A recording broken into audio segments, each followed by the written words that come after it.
even try to change it. Nobody believes in me. Anybody? Yep. You know, the truth is I used to fall for that trap over and over and over again, but this time it was going to be different. I knew I was different. I knew that there's this thing inside of me had been activated because I no longer cared about the opinions of the people around me. Like, communication is the most powerful tool that we have in humanity. Your ability to critical think is what sets you and me apart. And we can't allow our voice and our ability to find the courage, no matter what we feel, to suppress and to know that there are people that are in your space, that are in your circle. Man, they long to hear your heart, to hear your story. But this time, instead of getting offended because nobody believed in me, they had the right to feel that way. They had heard this song before. And so instead of being offended, I said, you know what? I'm not going to talk about it. I'm going to make so many good choices, they can't deny my actions. And I reached out to one public school when 1 turned to 10 and 10 turned to 50. And in 2017, 18, and 19, I came home in 2012, 2013. I reached out and started getting back into public schools in 2013 and 14. And then 2015, 16, and 17, all the way up to the pandemic. I became the #1 booked school communicator in the nation, doing 250 schools from coast to coast every single school year. Schools in Guatemala, Zimbabwe, Brazil, Tokyo. Why? And I'm not saying, look what I did. I'm telling you, your external storm doesn't dictate who you are. It's what you do in the middle. For some of us, that's facing an uncomfortable time, an emotion, an abuse, a feeling, a thought, not suppressing it, but using the tool of using transparency with the people around you. For some of you, it's beginning to say, yes, you can. For one of the things of me, the last I always talk about of the 5, there's transparency, there's accountability, there's hard work, there's good choices, but then there's this piece about value in people. Because I want to be honest, man, I didn't mean to, but there was a part of my life that was so exhausting, and maybe this will relate to some of you, but the place that was so exhausting is that, man, my self-worth and my self-value and my self-esteem, if I was honest, it was always so low. And yes, even though when I would come around people and they would say, I believe in you, don't give up, I love you, you're not alone, that would feel good in the moment. But when I would go home and I would look in the mirror, I didn't feel that way. Anybody relate to that? Yeah. And so what happened is words of affirmation became my coping mechanism, right? So every day, unintentionally, I would continue to try to find people who would, they would recognize me. And I wasn't like, I was almost really, it was like every day you're hunting down people who are going to basically say, I see you, you're not alone. I would find people that I could use my traumas and my pities and my struggles and my story, because I didn't really want to face it, because I didn't want to face it because I was afraid to face it, but I wanted to use it because I was hoping it would get you to tell me how much I mattered. And man, it was exhausting. But I got to a place when I realized what I give away is what I get to keep. And what I mean by that is if I really wanted self-worth and self-value, and this goes to even some of you that battle with hurting people, because hurting people hurt people, I realized what I get away is what I get to keep. When I started being intentional and listening to other people's stories, when I started being intentional and getting involved in community activities or doing some community service and helping an organization or giving back and getting involved into serving people, man, I'm telling you, it was a mind blow. It was like a boomerang. What I longed for, what I would give away, I got to keep. Because what I couldn't get by you telling me I'm special, I believe in you, I love you, don't give up, because I didn't feel that way. I appreciated the words, but it wasn't mine. But when I started getting involved with the community and serving and listening to people, I created experiences. I created moments that I knew my life added value to that situation. And subconsciously, it began to give me real, tangible worth. Because what you give away is what you get to keep. And so in this journey, for all of you here, whatever your story is, I promise you, what you're facing right now, whatever your unique situation is, most likely it's not going to be the most difficult thing that you've ever had to face. Maybe up today it is. But what I'm learning to do, guys, is that in every moment, if I can recognize and slow it down and to say, can I lean into this moment? Can I be fearless and not be afraid to feel and to navigate the emotion and to be present in the conversation and to continue to use my tool of communicating? I promise you, that's the kind of pressure that's always around us, that if we use it and communicate and lean into it, it's going to refine something in me that has intrinsic value. And I don't do what I used to do, which was suppress it and put on the social and the emotional mask, because the pressure was busting pipes. See, I've learned, y'all, life's like ladders. And here's what I mean by that. I was in Colorado backstage, getting ready to come out to a conference of about probably 3,000 this amazing young people, and there was a ladder backstage, and I said, hey, bring that ladder out front. And they said, Nate, what are you going to do with it? I said, I really don't know. I kind of improvise. I don't have like structured keynote memorized speeches. I have conversation points and I flow and we go. It's going to be great. Bring the ladder. And then what I've realized since that place is that everywhere I go, when I normally ask for a ladder, and I really don't always use it. But what it is that, man, it may sound weird and strange, but ladders are just like every single one of us. And here's what I mean by that. Every place and every venue that I go to, there's these ladders, and they come in literally all different colors, from yellow to blue to orange to red to brown to black. There's white. Ladders literally come in a plethora of different colors. And truthfully, they come in 6 foot, 8 foot, 10 foot, 12 foot. I've been on 14 foots. Like, ladders are all different sizes. They're made from all different materials, fiberglass and aluminum and wood and steel, and sometimes they're rusted and sometimes they're rotting out if they're wooden, and they come from all different backgrounds. Some of them are covered in drywall because they get used a lot, and some are covered in paint. Some are on top of your neighbor's pickup truck that never gets used, or it's in your neighbor's garage. But regardless of what the ladder's been used for, what it looks like, and what material it's made of, the only way that a ladder can be used is you've got to climb it. And for so many of us, and I'll speak for myself, the true story is that for me, I would try, because up here is the why, up here is the purpose, up here is truthfully what's inside of you. But the only way that you activate it is that for so long I try to do it on my own, and you get to certain places and you're afraid of heights, and maybe you make a mistake and there's a storm, or you misstep and you fall, because I wasn't going to let anybody in. And I've realized that my life, it's all about horizontal and vertical relationships. You see, the truth is where I'm at today, and then the people that are around me, and the opportunity with my family, my wife and my kids. This is my family, and my wife's Alexis, and my son on the right is Ashton, or on the left is Ashton, and my daughter is Juliana, and my family, we travel together and we live life, and I experience the emotions, and I've got, man, a jaded past, but I'm not shied away from it. But for so long, I battled the thoughts of wanting to end it, and it's all the stuff of the story that you just heard. But I got to this place that, man, it was like I was always running into a wall. But when I began to be transparent and accountable and work hard and not make excuses and do the next right thing and start valuing people and realizing that, man, we can go fast alone, but you're probably going to burn out, or we can go farther together. And so I started using horizontal and vertical relationships. I need two people. I need two. Yep, I need you and you. Yep, come on. Both of you, come on up here real quick. Come up here. I need you to come up here, just anywhere. I need one of you to stand right here and one of you to stand right here. Now watch. When I started using horizontal relationships like this way, like friends, peer to peer, and I want you to grab this ladder just right there. I want you to grab the ladder. What would happen is that we relate to each other. We come from the same culture, the background. We live life together. We're peers. And so when we're struggling sometimes, man, if I fall, you're here and you can catch me. And sometimes when I get a little higher and things get a little rocky, I got some people that are beginning to secure me. The problem is though, see, that place of when I'm using you as being transparent, and we're building accountability and an anchor, and that I can navigate life, because see, you have your own ladders and I have mine, but when we work together, we can climb. The problem is that when I'm just using my peers, I'm eventually going to get to places that even though how much I appreciate you and I value you, you've never been here either.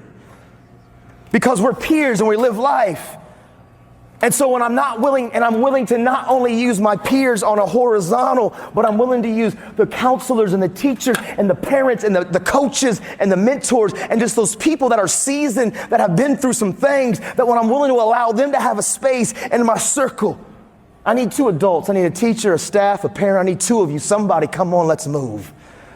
Let's go. Come on, 2 teachers, 2 somebody. Come on. 1, 2. All right, yeah.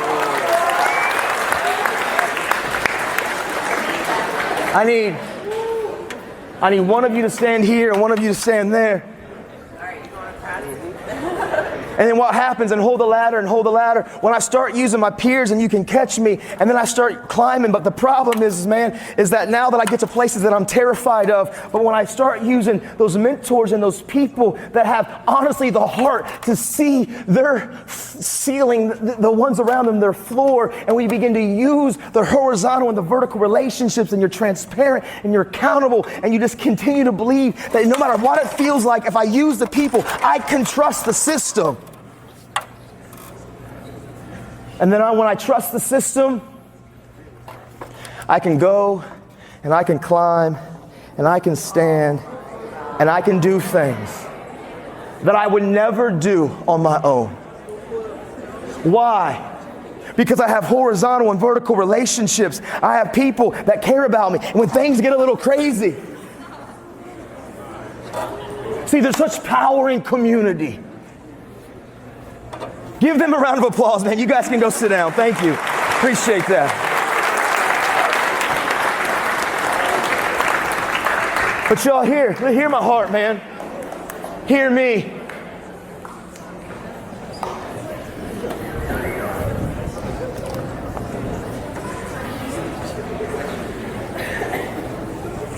Man, I talk to you guys not because of books that I've read. Man, my story, your story, it's so many of our stories. And some of you are like, well, Nate, actually, I'm doing pretty good. I'm good, I'm cool. And I'm really glad about that. But you know what? It's not just about you. It's okay for others and our friends to not be okay, but it's not okay for our friends to let our friends stay that way. Like, we're better together. And for some of you, you're like, Nate, I'm cool, I'm good, and you're doing great. And I would just continue to encourage you. Man, realize how you treat the other person matters so deeply. You know why I really learned to respect all people? It's not just because they demand respect. They deserve it. But the truth is, if I have real things that I've thrown against the wall, passions of mine, things that I want to pursue and become, man, that's going to take extreme respect. I'm going to have to learn to respect that dream and that plan immensely. And that's going to give it takes my time, my effort, my energy, my sacrifice. And if you think that you can treat people disrespectful, because what you do is what you believe. I don't care what you tell me. And so when I've learned to start respecting people and valuing those around us and letting those people around me have influence and truly caring about the thoughts and the opinions and just the people that I'm living life with and following the rules if they have any kind of authority, I learned to respect them because it's teaching me subconsciously how to transition that to respecting my dream. And so listen, I just encourage you. First off, if any of the topics that we talk about, for any of you that when we start talking about mental and emotional health and suicidal ideology and depression and the anxiety, man, I used to have anxiety so bad I would what if everything. What if this and what if that and what if this and what if that? I would build every story in my head and it would paralyze me. I'm sure none of you do that. But I realized when I stopped what-ifing it and just would say present in the moment, because I learned every time I what-ifed it, it would never turn out as bad as the story that I created in my mind that literally paralyzed me.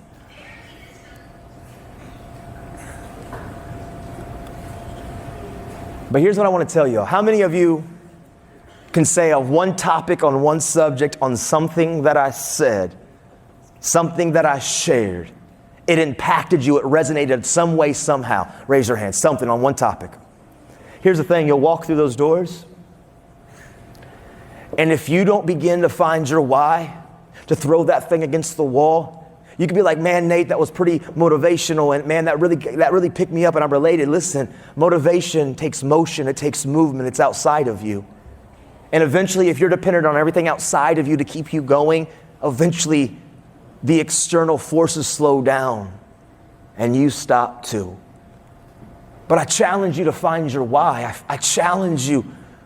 You know, I put Change the World on my prison cell wall. And when I left that place 11 and a half years early, and I came home and I was staying in the apartment the first time, I took that same Change the World and I put it on my bathroom. And when I got married with my wife and we had our kids, I put that same Change the World and I put it in my bathroom. And when COVID began to happen and the world went upside down, and me and my family went to the wilderness, literally stayed in a tent for 50 some days, and we came back and we started selling everything that we had because we wanted to travel as a family and pursue purpose. We took that same Change the World and we put it in the coach of our bus. I challenge all of you that would raise your hand, man, you've got to begin to find your why. You got to make this a moment of impact. Real quick, we're going to do something quickly. If you've got your phones, real quick, get them out. Quickly. Here's what we do. Listen, you don't have to, but some of you can, some of you don't have to. But I'm all about creating moments of impact. And for all of you that just raised your hand and said, Nathan, something that you said, it really impacted me. See, here's the thing. You've got to create those moments where the details are just more vivid. You remember what you were thinking, what was being said, who was around you. So we use what we're about to do is this for you as a personal reminder. You can do with what you want with it. But we're going to take 2 pictures.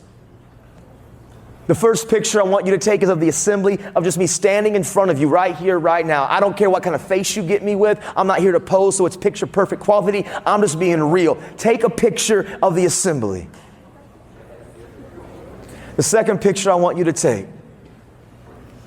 For some of you, I want you to snap the picture of yourself and the people around you. Take the picture. Listen, you all made clown, but for some of you, what you're doing is you're creating a moment. Now listen to me. I'm going to do the same. Listen, here we go. Real quick.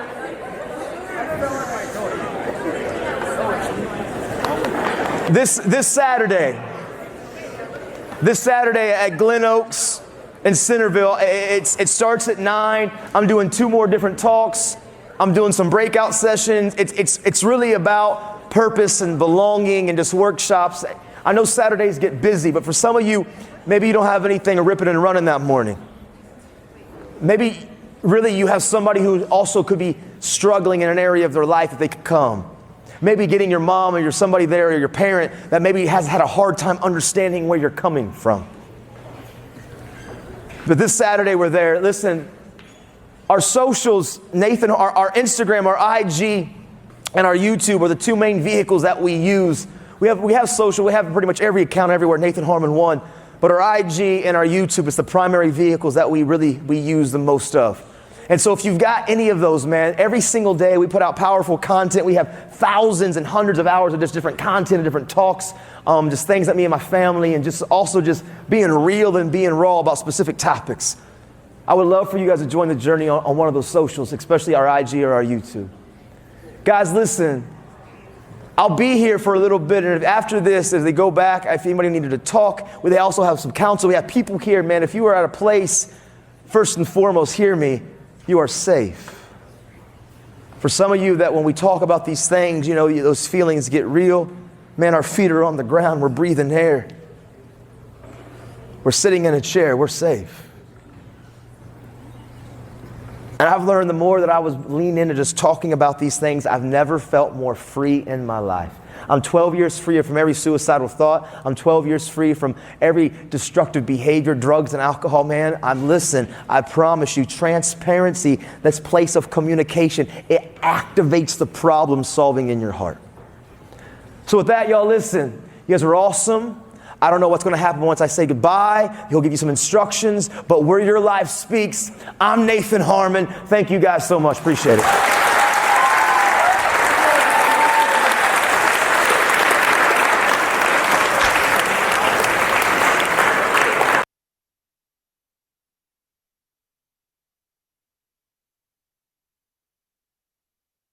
The truth of the matter is, I got to a place, even though I was in prison, I wasn't going to wait till tomorrow or next semester or next year or whenever I got released to begin my change. Right now, in the middle of my external uncomfortability, I was going to make a stand, and I realized hard work works. Make good choices, good things happen. There's never a wrong time to do what's right. Hard work and good choices will always create opportunities for your dreams, your plans, the things you've thrown against the wall to begin to be activated. I was in prison. My external situation seemed pretty difficult. It was uncomfortable. But in the moment, I was staying active of talking and communicating and making choices. I slowed life down. Listen, is this decision to treat somebody this way or that way? To do my job or my responsibility or my chore or my homework? Am I going to do it or not do it? And I balanced everything through this lens. Is this bringing what I threw against the wall closer, or is this pushing it farther away? Hard work works. Make the next right choice. It gets closer and closer.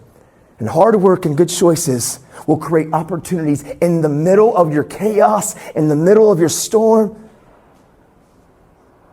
For me, I didn't serve 15 years because I would still be incarcerated until 2024. I've actually been released and been walking and living life and doing this since 2013. See, I got released 11 and a half years early. What happened is I found the courage in the middle of an uncomfortable situation and a storm that seemed hopeless, to be honest, to not be afraid to face the thing that I was the most afraid of, which was me. And I began to be not afraid of feeling at times uncomfortable and being transparent and honest with my emotions with not just me, but with the people around me. And I got to the place of understanding that conversations and communication ignites the thing inside of me called resiliency and problem solving. And even though my storm was crazy, I slowed down my life and said, this choice to be responsible or to be respectful or just to do whatever I know I'm supposed to do in my story. You all have your own unique rhythms and daily habits and things that you need to achieve and the things that you need to accomplish so that you look in the mirror and you feel like, yes, I can. In the middle of your storm, I slowed down. I started making the next right choice. Opportunities opened up. I started leaving the prison in street clothes a year and a half into my sentence and started traveling all across the state of Indiana, going into Division I colleges, into high schools, to conferences, really anywhere they would let me go with my man bun, I went. The governor of Indiana got wind about it. And 3.5 years into my sentence, his counsel wrote a letter that this young man's more effective out there than he is in here. And I walked out of the prison 11.5 years early. Why? Because I promise you, transparency and accountability, using the people around you, but then also realizing that we've got skin in the game, which is called action, which is called choices and decisions, and doing our best to do the next right thing and treat people the way that we want to be treated. Doors and opportunities will always open in the middle of your storm. See, I've learned if I slow down and not be impulsive, but realize my life isn't a rat race, a run to the end, but it's this beautiful dance, this rhythm, this pattern, this cycle of my life. And at any time, I can change the cycle. I can change the pattern if I'm willing to be intentional and use the people around me. Life's not about hiding in a shelter in a storm. It's learning to dance in the rain.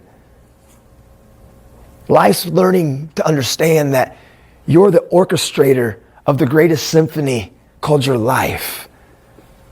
And your words and your decisions carry weight. Yes, you can. As long as you're breathing, there's hope in your heart. We're better together. But for me, I tried for so long just to climb this ladder on my own. And yep, I would stumble when I'd fall. And I didn't use the tools in the processes.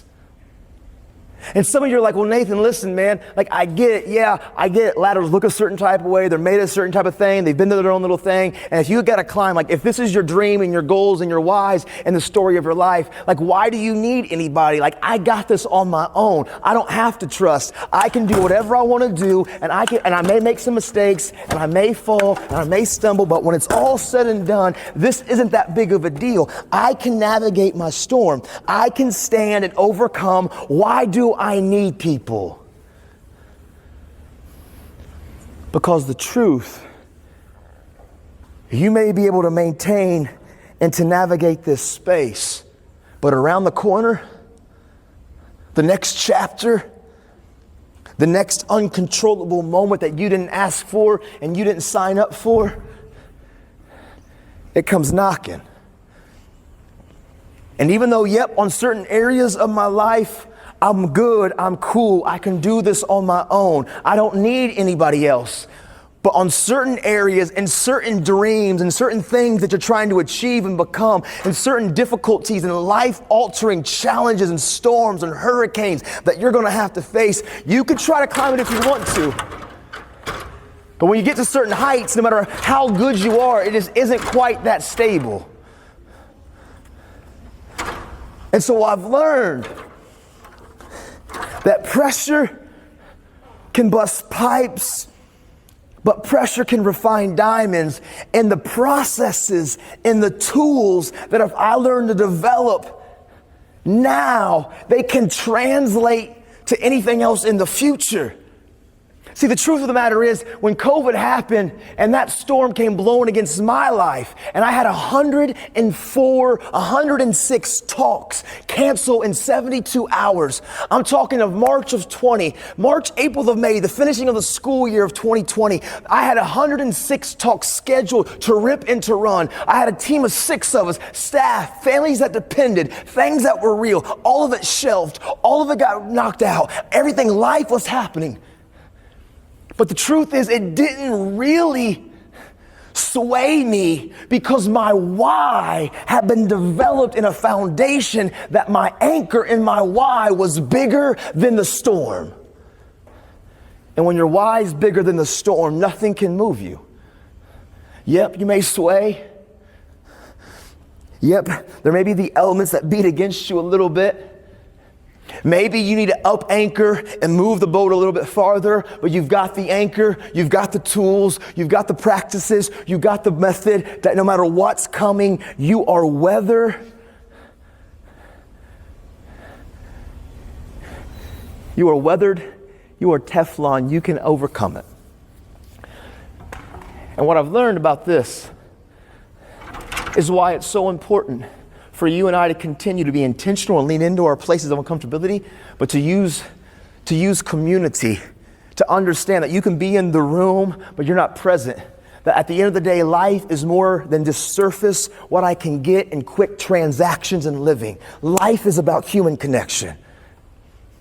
And the more that you can get into a place of using the people around you, you can begin to navigate any storm and any adversity. Now that takes you, though, having to face fears and challenges and being intentional of taking control of what you can control. But in my life, when I talk about transparency and accountability and hard work and good choices and valuing people, what it really comes down to is horizontal and vertical relationships.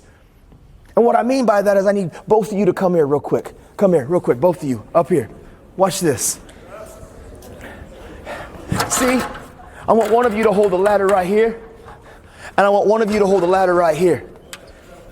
And when I began to live my life, and I began to realize at the end of the day, like my story, your story, it's the story, that I may be able to at certain times, and certain adversities and certain challenges, not need any of you. But I had to begin to have self-awareness and to kind of have the ability to kind of perceive life, knowing that hurdles and difficulties like 2021 and 2022, this won't be the biggest challenge that most of you ever face. There's going to be more hurdles, more difficulties, more life-altering decisions that you're going to have to make. But if you develop the tools that help you thrive and to be anchored now, no matter what storm comes against you, it won't move you. And so what I've learned about this, man, is this: the importance of horizontal relationships, peers, my friends, the people that I live life with, the ones that I've been able to lock arms with. Let me see your hand. The ones that I lock arms with, right? And at the end of the day, we may not always agree with each other. Maybe we've came to blows before on the field because we were competitive, or maybe at the end of the day, you've hurt me, I've hurt you, but we grew up together. And my life has saw consistently that I know when it's all said and done and the smoke and the mirrors are gone, you're for me. And I'm for you. And when I'm willing to lock my life with people that relate to each other, that understand each other, that I'm not just staying on the surface on transaction, but I'm willing to lock arms in community. And I'm willing to start climbing my ladder of the next hurdle, the next challenge, the next storm. And when things get rocky, my friends hold on tight because they have connection with me. And maybe I may make a mistake and my guy's gonna catch me. The importance of horizontal relationships, those people that relate to you, that are in your story. And I'm not telling you to go ran and trust any random stranger, any Yahoo on this place. I'm talking to people that you know want to see you and believe in you beyond the surface, but genuinely they want to see you be successful. When you allow those people into your life and you begin to climb, you're getting there. But the problem, my guy, even though I appreciate you and we relate to each other and we've been through things, eventually in my life there's going to be some hurdle, some challenge, some big life-altering moment that truthfully I appreciated your support, but I don't know how to deal with when so-and-so just got in that accident, or I don't know how to know and deal with one day when my mom is going to pass away because of life and people getting old, or I don't know how to deal with this next tragedy, or when this situation happened and there's a financial crisis, or I made a poor choice and I got into debt, or I made a poor business decision or a dealing life application. See, I can use you and appreciate you to anchor my life, but I also need vertical relationships, those mentors and those coaches and those people of influence that have been above and beyond me in age, that are seasoned, that can help navigate my storms. It's called mentors because truthfully, I've learned in my story, y'all, I don't need to recreate the wheel. But we struggle in this generation. We really do. I know I did, and I still sometimes do. But I know those people that can speak into my life. I need 2 adults, 2 staff, 2 teachers, 2 principals. I need somebody that's kind of a staff member, somebody to get it up here. My life depends upon it. Mr. Plot. Come on. My life depends upon it. Come on. I need one more. There we go, right there. Come on. Yeah.